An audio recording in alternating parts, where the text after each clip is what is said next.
గత 10 ఏళ్లలో అవినీతితో KCR family బంగారుమయమైందన్నారు MLC Mahesh Kumar Goud.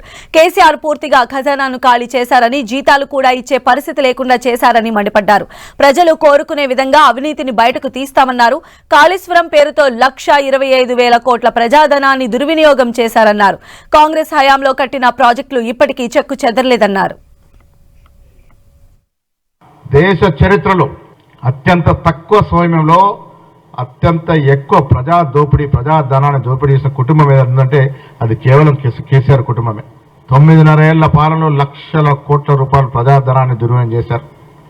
ఇక దుర్వినియోగ మార్గాలు ఇవేవని కాదు, ప్రాజెక్టుల పేరిట దుర్వినియోగం చేశారు, భూముల పేరిట.